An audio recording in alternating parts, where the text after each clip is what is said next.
What I just done read. Ooh. Stormy! Hello! Welcome back to What I Just Unread. My name is Max. This is my Bohemian Book Corner, and I'm here to talk to you about the latest book that I read and to tell you what I think about it and whether or not you should check it out or not.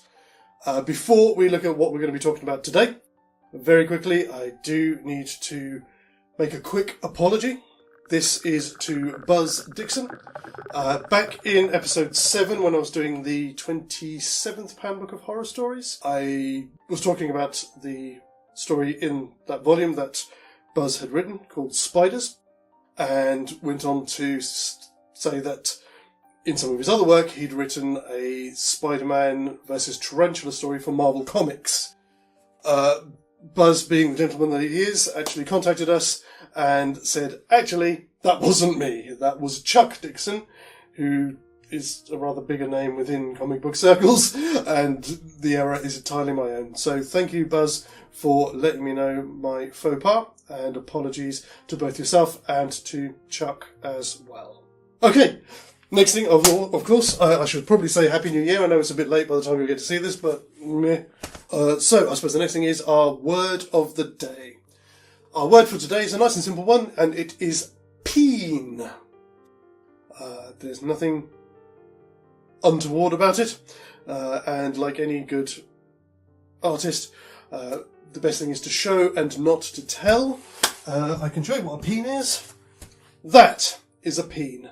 The arse end of the head of a hammer is called a peen. It also can be used as a verb as well, to peen, which is to work metal, usually with a peen. That's it. Nice and simple. I can go over there. Ow. No techies were hurt in the making of this show. Okay, sorry, I'm getting distracted already. Thank you for joining me, of course. And today's book that we're going to be looking at is going to be The Nature of Gothic by John Ruskin. Just before we go any further, I will quickly remind you of what is behind my head. Still looking for suggestions of Kurt Vonnegut novels for me to add to the list to read. Haven't had any so far, which is a bit disappointing. Sad face. I think it's mostly because I'm kind of asking for the audience because the obvious one to go for is Slaughterhouse-5. But I'd be interested to see if there's any other works that are not as well known as that one that might be worth a look. So that's why I've been asking people. We'll keep it going for a bit longer. If I don't get it within the next couple, if nobody suggests anything in the next couple of ones of these that I do, then I'll just buy Slaughterhouse-5. Anyway, on to this one. So, we'll start with the blurb on the back, as I tend to do. Ruskin's famous essay, The Nature of Gothic, first appeared as a chapter in his 1853 The Stones of Venice. It proved highly popular and took on a life of its own. This facsimile reproduces Ruskin's essay, together with a preface by arts and crafts designer William Morris, who was inspired by Ruskin, and was added in a reprint in 1892. I can sight read. This essay added fuel to another phase of the Gothic revival in Britain. This is one of those weird ones where I think I've actually got a bit more to say about the man himself than I have about the book, but I'll try and make it as condensed as possible. So Ruskin was born in 1819 in London. His parents were first cousins. His father was a Scots importer of sherry and wine, and his mother was a publican's daughter. He was homeschooled, and in spite of that, seems to have had quite a rich and varied upbringing. A kind of a burgeoning interest in Romanticism was very much encouraged by his father, while his mother, who was a devout evangelical Christian, tended to his soul, shall we say. In his later years in his autobiography, he would go on to say that as a child, his mother would make him read the Bible from cover to cover aloud to her repeatedly. Yeah. The winter nights must have just flown by. But all of these things gave him a grounding to get a college education, a university education at Oxford. Yes, and he would go on to become what is classically referred to as a Victorian polymath, being a learned authority, and I am going to need my book for this one, I'm afraid, on such diverse subjects as geology, architecture, literature, education, botany, mythology, ornithology, and political economics. Just to name a few. But primarily he's known as a philosopher, as a writer, and as an art critic as well. During his lifetime published a lot of work on a variety of subjects. One of the main things he's known for is his treatise on modern authors, which was called Modern Painters, a lot of which he spent defending the works of William Turner. That's Joseph something William Turner, otherwise known as William Turner, not the son of Bootstrap Bill Turner. Yes, so much so that when Turner died in 1851, he, in his will, named Ruskin as the executor of his estate. His work, his essays, Modern Painters, ran to 5 volumes and took him a total of 17 years to complete. He was also a defender and a friend of the Pre-Raphaelite Brotherhood. One of the artists, Millet, I can't remember his first name, it's either George or John, I can't remember which, sorry, actually drew a portrait of, or painted a portrait of Ruskin, which will possibly be here somewhere. But, despite being, for all his learned tendencies, he also wasn't a man to shy away from scandal, not always of his own choosing. In 1848, he married a family friend, whose name was Ephema Gray, otherwise known as Effie Gray, who was considered to be something of a great beauty at the time. The marriage didn't work out. It lasted about 6 years, and eventually was annulled on the grounds of non-consummation, which again, as I said, Miss Gray was considered to be what they would have termed at the time as an accomplished young woman, and the fact that he would not want to make an honest woman out of her seemed very strange, and obviously it went to court, and when questioned on this, all he would say about it was that there are aspects about her person that make her repugnant beyond the comeliness of her face, or words to that effect. What he was actually referring to was never properly established. What is generally assumed is that, having had a classical education, Ruskin's understanding of female anatomy would have been influenced by such things as paintings, a lot of Greek sculpture, those kind of things, all of which portrayed their women shaven downstairs. And it's generally accepted that he was repulsed by Effie's thatch. It kind of, when you look at that long list of accomplishments, of his academic accomplishments, you kind of go, yeah, but you didn't really? Okay. As a curious aside for this, Millet, who I mentioned a moment ago, of the Pre-Raphaelites, would actually go on to marry Effie, and they lived happily ever after, so it seems. My guest host, or my co-host, seems to have finally joined us, so sorry that I've not been able to put anything before now, but anyway, let's move on. No doubt as a result of these instances, as we move into the 1860s, Ruskin's mental health suffered as a result. He had several breakdowns, and even for a while lost his faith, basically, and explored a lot more into spiritualism. No doubt because that was in mode at the time, the works of Mr. Mesmer and everything that he was peddling seems to have got to Ruskin as well, and he was even known to attend seances. He seems to have found himself again, certainly by the time we get to the 1870s. In 1869 he became Oxford University's first Slade Professor of Fine Art, and in 1871 he established the Guild of St. George, which he designed to be a utopian society, which still exists to this day, and is primarily a charitable education trust.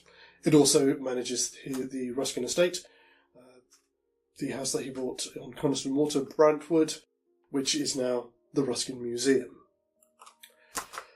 Unfortunately, he doesn't get out that easily. He would go on to encounter more scandal when, in 1877, he was sued for libel by James McNeill Whistler, over Whistler's portrait, Nocturne in Black and Gold. The Sky Rocket, I think it's called.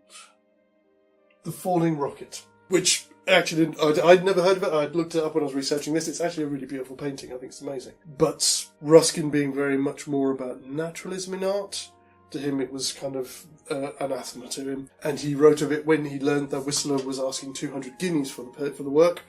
He said, by doing so, he is flinging a pot of paint into the public's face, for which Whistler sued him, and Whistler's complaint was upheld, for which Ruskin had to pay him damages to the tune of 1 farthing.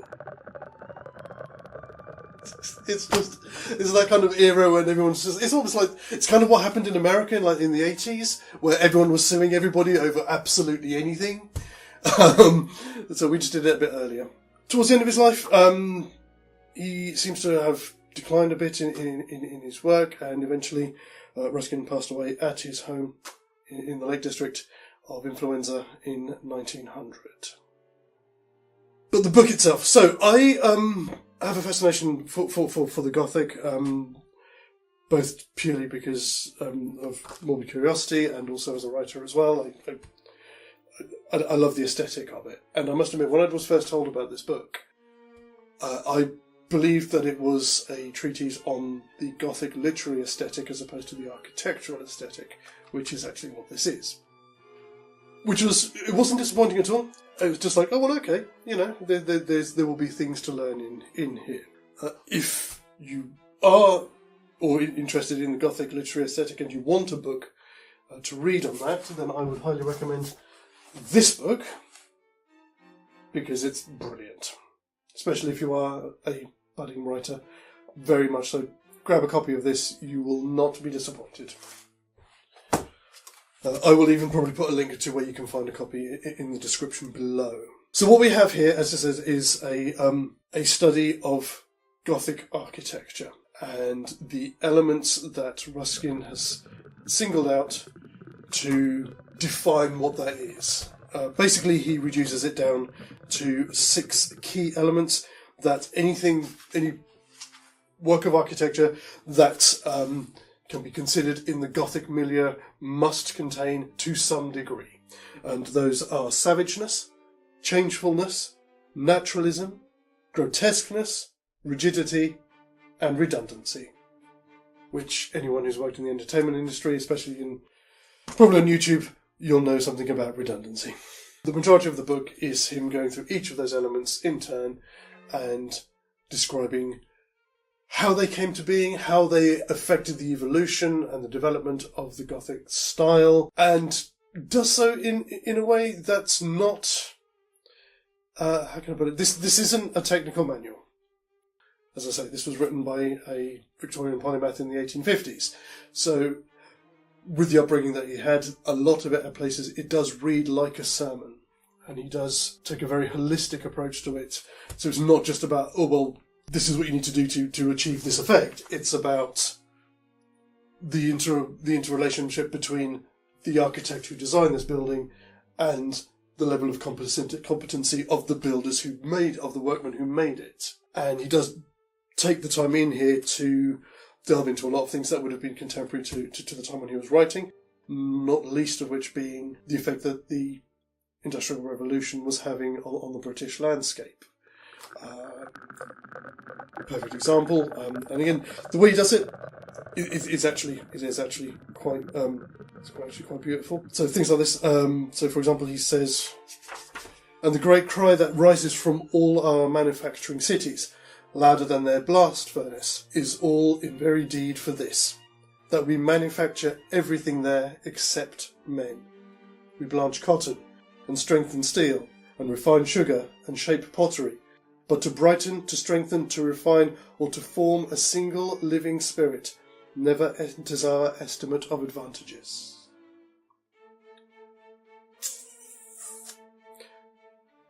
When you think about it from the other end of the tunnel, if you like, in the world that we live in today, how often do you even do those things, or does that very concept even enter into your head when you're going to apply for a job? How often does your employer consider any of these things when you're being interviewed? I mean, again, also following on from that, there's some nice touches here on the changing dynamics of the class structure of England at the time. Again, I quote, "It is not that men are ill-fed, but that they have no pleasure in the work by which they make their bread, and therefore look to wealth as the only means of pleasure." Again, written over 170 years ago. Those kind of things in here really kind of endeared the book to me. As I say, it is a little bit of a difficult read because of the style that it's written in, so you do find out, as you tend to get in a lot of books of its age, you'll have a sentence that's 2/3 of a paragraph. So once you get your head around that, it's a lot more enjoyable. The sort of tail end of the book is more of a technical manual on certain aspects and some of the defining aspects of the Gothic architectural style. In particular, the use of archways and the style of archways that are defined between more Romanesque style architecture and Gothic, which was a nice change. Because, as I said, the more in-depth stuff earlier on in the book, it does take a little while to get through. On the whole, I enjoyed it, as you can probably tell. There are a few things, and most of these are not to do really with Ruskin's work, it's more to do with the product itself. Aside from at the back of the book, where you can see there are some of the figures and plates here, there are plates and stuff that are mentioned earlier on in the text, which have been omitted in this edition, which is a bit infuriating. The only thing that I would say, I was a little bit like, damn you, to Ruskin himself, is one of the more interesting aspects of Gothic that I was looking forward to reading is on grotesqueness. And that's not in here. Because as he says himself, I've written quite a bit about this in this other work. See that for what I have to say on it. Which is a bit annoying. For a degree of completeness, I'd have appreciated it if the publishers of this had actually gone and got the extracts from the other text and included it in here. So that would have made it feel more complete. Sticking with the product itself, I must admit, I don't particularly like this. It feels very bland. I must admit I have a bit of a weakness for hardback books and for a certain... There's a certain aesthetic in the product, the artifact itself. And this feels very technical, and that doesn't do justice to the content. Yeah, it does feel very much like the kind of thing you might buy in a museum gift shop, and that's disappointing. I wish that they'd spent a little bit more time with it and made it a little bit more, again, aesthetically pleasing. And that obviously on top of, as I said, the stuff that's been missed out of here. Yeah, I suppose I think that's part of the reason again why I was so disappointed with the presentation of this, is that the work itself very much it puts the art back into architecture, and I felt that it deserved a better packaging for that. I think I've probably witted on for a while there, so all that remains now is to do the do and go to the jar of eyes. I shall be back in the time it takes me to go and stick these in. I'll be back. Hold on. Oh, hang on. I might need this as well.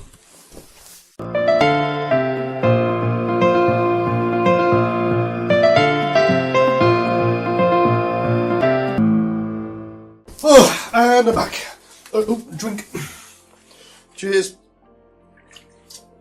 So, for this one, as you can see, hello. Slide off. Stay on, you bastard. There we go. It's a little bit gooey. Sorry about that. So, as you can see, I've gone for the... so we'll use this finger, depending on which side of the pond you're watching this on. I've gone for the second largest eye for the content, because I did really, really enjoy it. As I said, just a couple of niggling things. I wished everything had been in there for completeness. But I've gone for the second smallest eye for the product itself, as for the reasons I have already cited. Okay, that can go over there, and I'll have to stick that other eye back in later. We can go to the list, and finally cross... there we go. the nature of Gothic. That one doesn't work. Pencil, only. Pencil without a nib. Biro. There we go. Gone. Right. Next on the list for what I will be reading now, as it happens. We're going a bit further down to the other end of the list of authors that I've got there, and we will be looking at... Everything's falling apart at the moment. That's not a good start to the year, is it? Anyway, we are going to be looking at the first novel by Evelyn Waugh, which is Decline and Fall, which I have started and I'm enjoying thoroughly at the moment. Do please come back and join me on the next episode, on number 10, if you can believe that, when we'll be discussing the works of Waugh. Until then, as always, look after yourselves, look after each other, and get thee gone.